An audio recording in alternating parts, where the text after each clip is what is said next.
Hello friends, कैसे हैं आप सब। आज मेरी बुआ के यहाँ सुहागले थी तो हम लोग सुहागले खाने आए हैं। ये देखिए, ये मेरी दीदी बैठी है। दीदी बैठी है।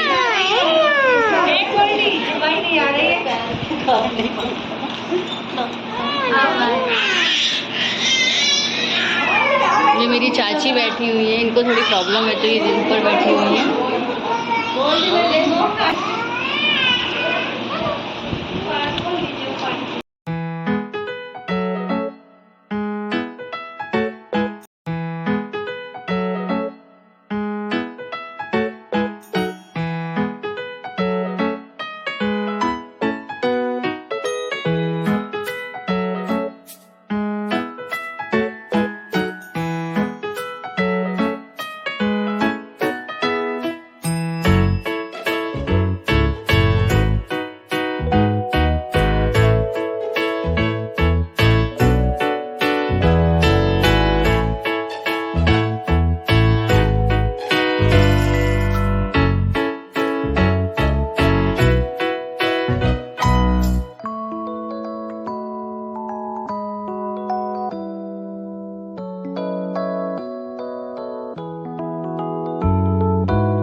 ये मेरी भाभी है, भाभी कम फ्रेंड ज़्यादा है।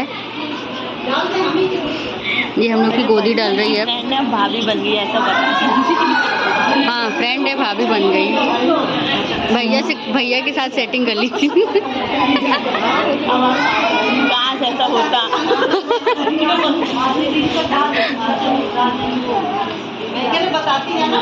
ये सबकी गोदी वगैरह डाल रहे हैं। मिठाई वाली है तो ये मिठाई वगैरह सबके में डाल रही हैं। मम्मी, मेरे गाँव में एक औरत रहती थी। वह ओसान माता की पूजा अक्सर करती ही रहती थी। वो ओसान माता की बहुत बड़ी भक्त थी और ओसान माता की कृपा से उसको किसी चीज़ की भी कोई कमी नहीं थी। ओसान माता उसकी सभी मनोकामनाओं को पूरा करती थी। तो ओसान माता की पूजा करने के बाद वो घर के पास में ही उसके शीतला माता का मंदिर था, तो वो वहाँ पे जल चढ़ाने जाती थी। वहाँ पे एक बहुत बड़े पहुँचे हुए गुरु महाराज जी रहते थे। वो पूजा पाठ करते थे, मतलब बहुत ही ज्ञानी थे, बहुत तपस्वी थे। एक दिन उस औरत ने ओसान माता की पूजा की, जैसे वो अक्सर करती ही रहती थी, और जल चढ़ाने के लिए शीतला माता के मंदिर गई। तो उसने सोचा कि गुरु महाराज से भी मिल लें। तो गुरु महाराज किसी काम से कहीं गए हुए थे। उनके कमंडल में जल भरा हुआ था जो कि उन्होंने माता रानी को चढ़ाने के लिए रखा हुआ था। तो वहाँ पे एक पेड़ पे पास में पेड़ था नीम का, जिसमें एक छोटी सी गौरैया रहती थी। गौरैया को प्यास लगी, उसने इधर उधर देखा कोई नहीं है, और उसने कमंडल में रखे पानी में अपनी चोंच डुबो के अपनी प्यास बुझा ली। अब साधु महाराज लौट के आए। औरत प्रतीक्षा कर रही थी साधु महाराज से मिलने की, उनसे आशीर्वाद लेने की। तो उसने कहा कि महाराज, ये जल मत चढ़ाइएगा, क्योंकि वो जो छोटी सी गौरैया है उसने इसमें चोंच डुबो दी है, पानी पी लिया इसमें से, ये झूठा हो गया है, तो अपनी माता रानी को मत चढ़ाइएगा। साधु महाराज बहुत पहुँचे हुए थे, उनको बहुत क्रोध आ गया, बहुत गुस्सा करने लगे। उन्होंने मतलब गुस्से में कहा कि चिड़िया को कि अब तुम कभी भी कहीं भी पानी नहीं पी पाओगी, पियोगी भी तो तुम्हारे पेड़ तक ही नहीं जाएगा, तुम्हारी प्यास नहीं बुझेगी। इस तरीके से उन्होंने उसे श्राप दे दिया। छोटी सी गौरैया, उसको अपनी गलती का एहसास तो हो गया, पर बेचारी कुछ कह ना सकी। अब उसको जब भी प्यास लगती इधर उधर पानी पीने की कोशिश करती, पर वो पी ना पाती। इधर औरत को भी बहुत पछतावा हुआ इस बात पे कि उसके ही कारण एक छोटी सी गौरैया को गुरुजी ने श्राप दे दिया। वो अपने आप को मनी मन कोसने लगी, लेकिन बेचारी की कोई गलती तो थी नहीं। अगर वो ना बताती गुरुजी को तो माता रानी को झूठा जल चढ़ जाता, और बता दिया तो बेचारी छोटी सी गौरैया को सज़ा मिल गई। तो वो अपने मनी मन बहुत ज़्यादा दुखी हो गई। एक दिन वो औरत ओसान माता की पूजा कर रही थी, तो उसने कहा, हे ओसान माता, मेरी वजह से छोटी सी गौरैया को इतनी ज़्यादा तकलीफ़ झेलनी पड़ रही है, कृपया करके उसको पानी पी लेने दीजिए। इस तरीके से उसने प्रार्थना की और माता रानी खुश हो गई, क्योंकि वह औरत तो एकदम निश्चल भाव से इस छोटी सी गौरैया के लिए प्रार्थना कर रही थी। इसमें इसका कोई स्वार्थ नहीं था, वो निस्वार्थ भाव से पूजा कर रही थी। माता रानी खुश हो गई और उन्होंने वरदान दिया कि यह जो जल है उसको जाकर छोटी सी गौरैया को पिला देना।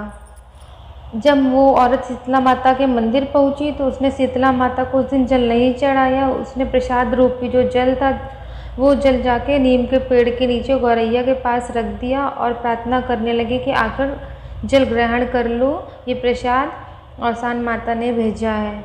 चिड़िया आई और उसने जल को ग्रहण किया और इस बार उसकी प्यास बुझ गई। औरत ने मन ही मन माता रानी का धन्यवाद किया और गौरैया भी अपने मन में सोचने लगी कि उस दिन उसने यह गलती ना की थी। बिना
थाली तो देखो कितनी सारी भर के रखी हुई।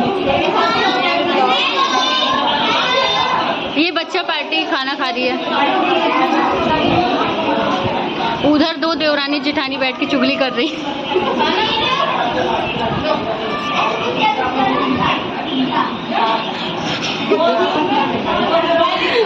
ये हमारी भाभी जी हैं, शांत एकदम, इनको कोई मतलब नहीं है दुनियादारी से, बस अपने में लगी रहती हैं।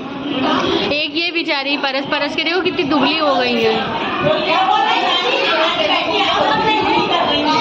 ये मेरी बुआ जी, इनको पूरी एक रत्ती पसंद नहीं, जहाँ जाती बस रोटी लेती है।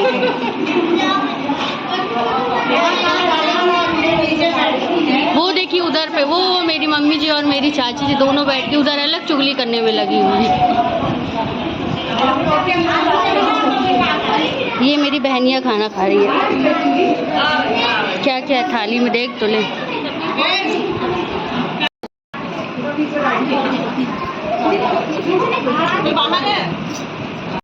सबकी थाली चेक कर रहे हैं, ऐसे तो नहीं मुझे कम खाना मिला।